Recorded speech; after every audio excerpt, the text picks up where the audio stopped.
کوئی ایسی ہدایت چاہیے ہے جو خود ہدایت یافتہ ہو، اور یہ ایسے وقت ہی ہو سکتا ہے جب کوئی ایسی شخصیت یا ایسا علم آپ کے پاس موجود ہو اور وہ عام انسانوں میں عام نہ ہو، بلکہ کوئی ایک نمایاں شخصیت ایسی ہدایت کو اٹھائے ہوئے ہو، لیے ہوئے ہو، اور جب وہ آپ سے بات کرے تو آپ کے پاس اس کے سوا چارہ نہ ہو کہ جب آپ اس شخصیت سے اپنا موازنہ کریں تو آپ کو وہ شخصیت بھی اور اس کی دی ہوئی ہدایت اور تعلیم بھی خود سے اعلیٰ اور برتر محسوس ہو۔ کوئی ایسی شخصیت عام شخصیت ہو ہی نہیں سکتی، وہ اپنے معاشرے میں، سیرت میں، کردار میں، اور وہ اگر یہ بھی کہے کہ یہ جو میں پیغام تمہیں دے رہا ہوں یہ میرا ذاتی نہیں، یہ اللہ کا ہے، تو پھر اس کو اور بھی زیادہ نفیس اور نیچرل ہونا پڑے گا۔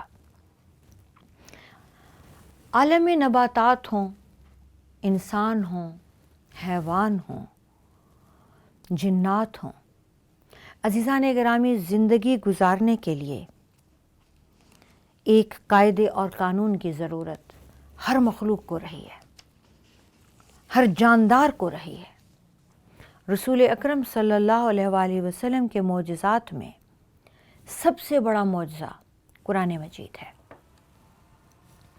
قرآن مجید، اس کے 99 نام ہیں اور ان میں 54 نام خود قرآن میں درج ہیں۔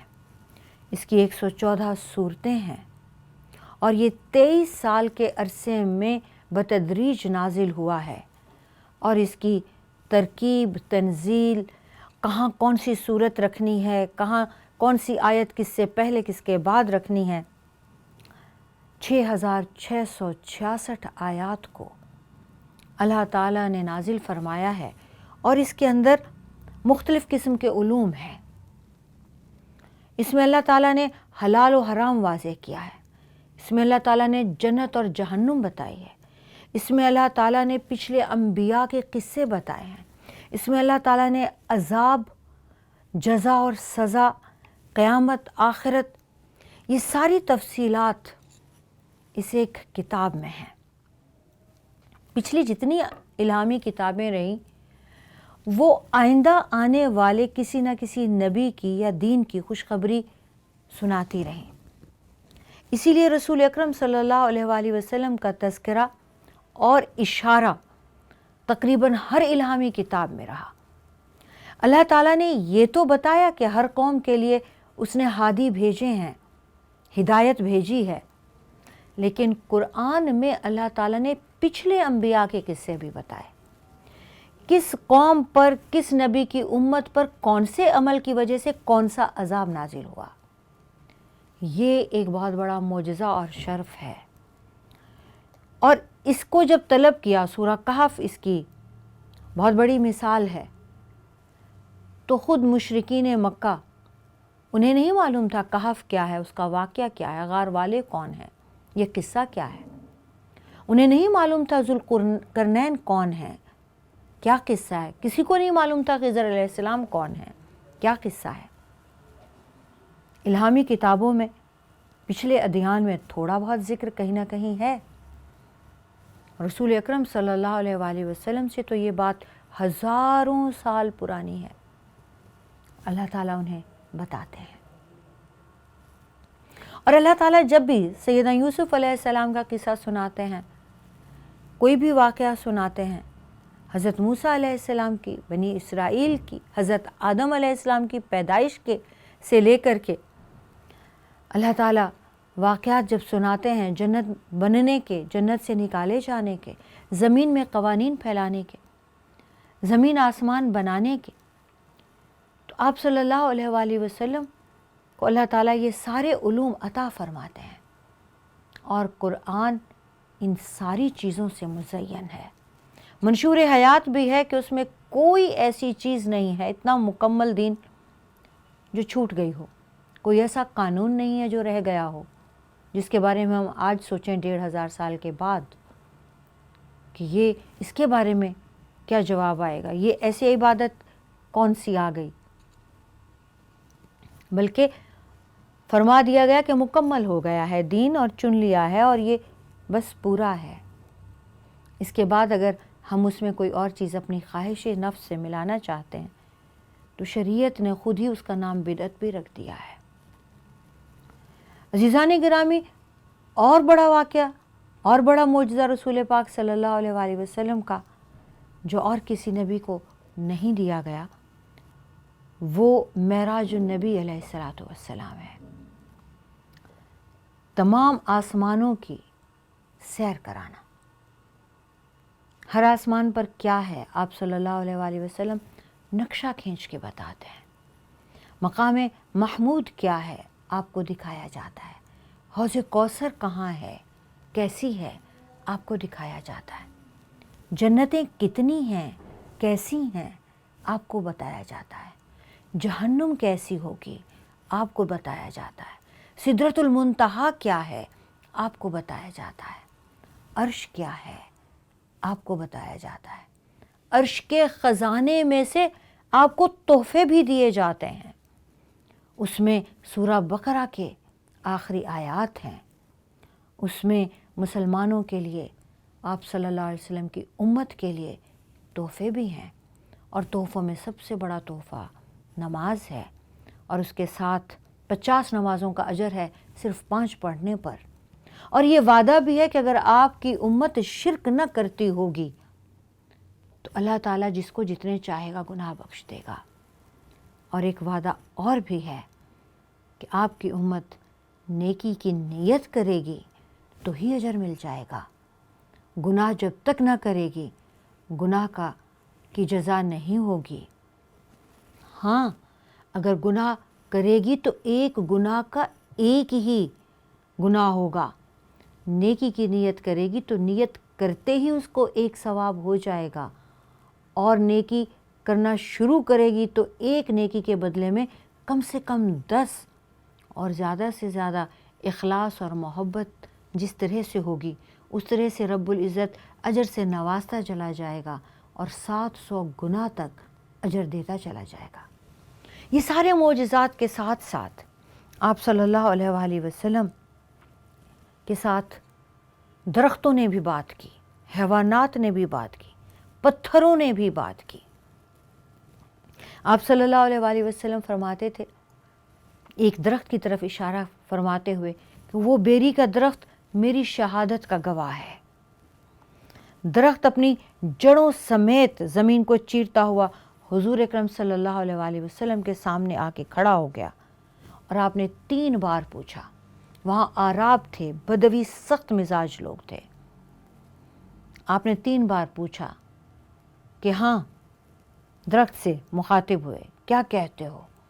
درخت نے کہا، ہاں، آپ اللہ کے رسول ہیں۔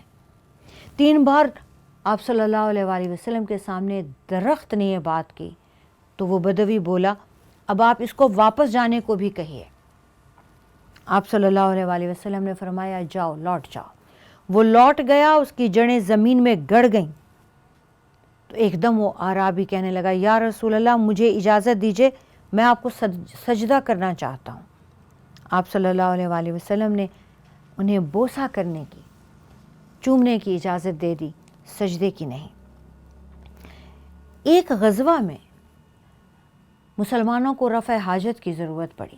آپ صلی اللہ علیہ وآلہ وسلم نے دیکھا کہ کہیں کوئی اوٹ ہی نہیں ہے، تو آپ نے فرمایا کھجور کے درختوں کو، آپ نے مخاطبوں کو فرمایا جو بہت دور تھے، اور پتھروں کو آپ نے آواز دی، آؤ، اکٹھے ہو جاؤ، ایک دوسرے کے ساتھ مل جاؤ، اور مسلمانوں کے لیے اوٹ بنا دو۔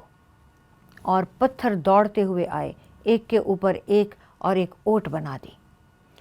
اسی طرح کھجور کی شاخ آپ صلی اللہ علیہ وآلہ وسلم کے لیے روئی۔ آپ نے فرمایا کہ اگر میں اسے سینے سے نہ لگاتا تو یہ قیامت تک یہ کھجور کی شاخ، یہ کھجور کا تنا روتا رہتا۔ آپ نے اس کھجور کے تنے سے آپ نے مخاطب ہو کے فرمایا کہ اگر تیری مرضی ہو تو میں تجھے جنت میں گاڑ دوں تاکہ اللہ کے بندے جنت میں جا کے تیرا پھل کھائیں۔ اور کھجور نے جواب دیا کہ مجھے جنت میں گاڑ دیجئے۔ آپ صلی اللہ علیہ وآلہ وسلم نے ایک پتھر اس سے گفتگو کی. آپ فرماتے تھے کہ میری بعثت سے پہلے بھی جب میں اس کے قریب سے گزرتا تھا تو یہ مجھے سلام کرتا تھا. حضرت علی بن ابی طالب روایت کرتے ہیں کہ ہم مکہ کی گلیوں میں آپ صلی اللہ علیہ وآلہ وسلم کے ساتھ گھومتے پھرتے تھے. جو درخت اور پتھر بھی آپ کے سامنے آتا آپ کو سلام کہتا تھا. حضور جب کسی وادی میں تشریف لے جاتے تو وادی کے درخت اور پتھر آپ کو سلام کرتے اور آپ جواب دیتے. آپ صلی اللہ علیہ وآلہ وسلم نے اپنے آخری وقت میں حضرت عباس بن عبد المطلب کو بلا کر انہیں دعا دی اور اپنی چادر ان پر ڈالتے ہوئے دعا فرمائی. الہی جس طرح میں نے اپنی چادر ان پر ڈال دی ہے اور انہیں چھپا لیا ہے، اسی طرح تو انہیں جہنم کی آگ میں سے بچا کے چھپا دینا. یہ میرے اہل بیت ہیں، یہ میرے چچا ہیں، یہ میرے باپ کی جگہ پر ہیں. دروازے، کھڑکیاں، مکان کی دیواریں سب نے آواز بلند آمین کہا. اسی طرح ایک مرتبہ احد کی پہاڑی پر آپ صلی اللہ علیہ وآلہ وسلم، آپ کے ساتھ سیدنا ابو بکر صدیق، آپ کے ساتھ سیدنا عمر فاروق اور آپ کے ساتھ سیدنا علی مرتضیٰ تھے. آپ احد پر چڑھے تو وہ لرزے سے کانپ اٹھا. آپ صلی اللہ علیہ وآلہ وسلم نے پاؤں کی ٹھوکر احد پر مارتے ہوئے فرمایا، احد ٹھہر جاؤ، تمہارے اوپر اللہ کا ایک نبی ہے، ایک اس کا صدیق ہے اور 2 شہید ہیں. آپ صلی اللہ علیہ وسلم نے جب حرم میں 360 بتوں کو توڑا تو آپ نے چھڑی سے بس ان بتوں کی طرف اشارہ کیا اور آپ نے فرمایا، جاء الحق وزہق الباطل ان الباطل کان زہوقا. اور یہ کہتے جاتے اور اپنی چھڑی کو جس طرف گھماتے وہ پتھر وہیں گر جاتا. ایک راہب نے آپ صلی اللہ علیہ وآلہ وسلم کو بچپن میں ہی جب دیکھا تو اس نے کیا دیکھا؟ اس نے اپنے لوگوں سے جا کر بتایا کہ جب یہ بچہ جہاں سے گزرتا ہے پتھر کے سامنے اور درخت کے سامنے سے تو سب سجدہ ریز ہو جاتے ہیں. جب آپ صلی اللہ علیہ وسلم ابو طالب کے ساتھ شام میں سفر کے لیے گئے اور آپ کی عمر صرف 12 سال تھی تو راہبوں کا سردار بولا کہ انہیں فوراً گھر واپس لے جائیے. میری طرح یعنی اور بھی کوئی صاحب بصیرت ہوا جس کو یہ باتیں سمجھ میں آتی ہوئیں تو وہ ان کو نقصان پہنچائے گا. اور اس نے بالخصوص کہا کہ یہود ان کو نقصان پہنچائیں گے. اسی طرح آپ صلی اللہ علیہ وآلہ وسلم سے حیوانات بھی بات کرتے تھے. انصاری تھے، ان کا ایک اونٹ پانی نہیں بھر رہا تھا. آپ صلی اللہ علیہ وآلہ وسلم وہاں جانے لگے انصاری کی شکایت پر تو انصاری بھاگتا ہوا آیا، کہنے لگا، یا رسول اللہ، یہ اونٹ تو باولے کتے کی طرح ہو گیا ہے، آپ اس کے قریب نہ جائیں. آپ وہیں رک گئے، اونٹ خود دوڑتا ہوا آیا. اب سب ڈر گئے کہ کیا کر رہا ہے تو آ کر سجدے میں گر گیا. اپنے منہ کو حضور اکرم صلی اللہ علیہ وآلہ وسلم کے سامنے رکھ دیا. آپ نے اس کی پیشانی کے بالوں سے پکڑ کر فرمایا، اپنے مالک کے تابع فرمان رہو. صحابہ نے جب یہ دیکھا تو کہنے لگے، یا رسول اللہ، ہم کیوں نہ آپ کو سجدہ کریں؟ آپ نے فرمایا، نہیں، اللہ تعالیٰ نے کسی بشر کو جائز قرار نہیں دیا کہ وہ بشر کو سجدہ کرے. اسی طرح ایک صحابی کے اونٹ نے کام کرنے سے انکار کر دیا، بہت ضد کر رہا تھا، کوئی کام نہیں کر رہا تھا. آپ صلی اللہ علیہ وآلہ وسلم نے صحابی نے شکایت کی کہ آپ کچھ پڑھ کر اس پہ دم کر دیں، کوئی دعا دے دیں. آپ نے اونٹ کی طرف دیکھا، وہ رونے لگا. آپ صلی اللہ علیہ وآلہ وسلم نے صحابی کی طرف رخ کیا اور فرمایا، سنو، تم اس سے کام زیادہ لیتے ہو اور خوراک کم دیتے ہو، اس نے تمہاری شکایت کرتی ہے. آپ صلی اللہ علیہ وآلہ وسلم کا یہ کہنا تھا، صحابی نے اس بات کو قبول کیا. اسی طرح آپ صلی اللہ علیہ وآلہ وسلم نے فرمایا کہ زمین اور آسمان کی ہر چیز جانتی ہے کہ میں اللہ کا رسول ہوں، سوائے سرکش جنات کے اور نافرمان انسانوں کے. اسی طرح عید الاضحیٰ کا موقع تھا. آپ صلی اللہ علیہ وآلہ وسلم اونٹ ذبح فرما رہے تھے اور ہر اونٹ بھاگ کر آپ کی طرف آتا اور آپ سے عرض کرتا کہ یا رسول اللہ پہلے میری گردن اپنے ہاتھوں سے کاٹیں۔ اسی طرح دو لوگ تھے، ان کا آپس میں جھگڑا ہو گیا، کہنے لگے یہ اونٹ میرا ہے، یہ اونٹ میرا ہے۔ آپ صلی اللہ علیہ وآلہ وسلم نے اونٹ کی طرف دیکھا تو وہ بلبلا دیا۔ آپ صلی اللہ علیہ وآلہ وسلم نے جس کا اونٹ نہیں تھا اسے کہا تم چلے جاؤ، یہ اونٹ بتا رہا ہے کہ تم اس کے مالک نہیں ہو۔ اسی طرح آپ صلی اللہ علیہ وآلہ وسلم ایک سفر میں تھے اور آپ گھوڑے پر سوار تھے، رفع حاجت کے لیے جانا تھا، تو آپ نے گھوڑے کو حکم دیا کہ وہ منہ دوسری طرف پھیر کے کھڑا رہے جب تک کہ فراغت نہ ہو جائے۔ آپ صلی اللہ علیہ وآلہ وسلم کے بارے میں ایک وفد آیا اور انہوں نے آ کر یہ بتایا کہ ہمارے پاس جنگل سے ایک بھیڑیا، اس نے آ کر آپ کی اطلاع دی ہے۔ بھیڑیے نے بکری کو پکڑ لیا اور جب چرواہے نے چھینا تو بھیڑیا دم کے بل بیٹھ گیا، بولنے لگا تمہیں اللہ کا خوف نہیں؟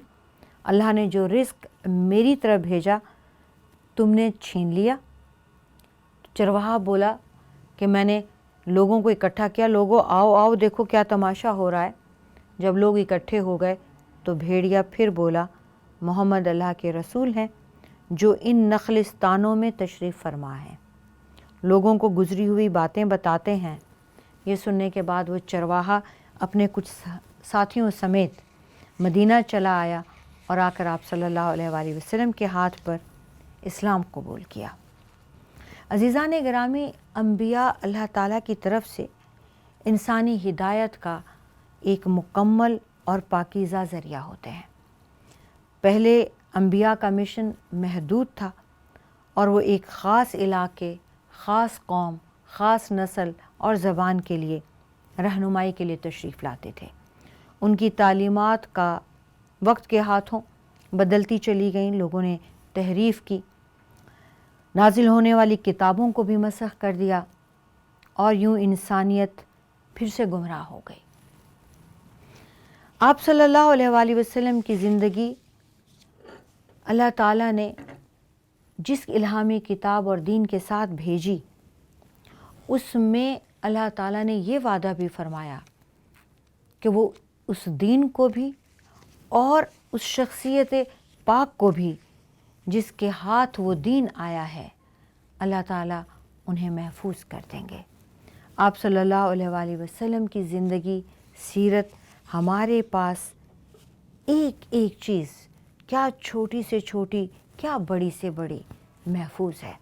ایک مرتبہ سیدنا عمر فاروق مدینہ سے باہر کسی بستی میں تشریف فرما تھے کہ کچھ لوگوں نے، کچھ یہود نے مذاقاً کہا کہ تم یہ کیا دین ہوا، تمہارے یہاں چھوٹی چھوٹی باتیں بتائی جاتی ہیں، اس پہلو سو، اس کروٹ سو،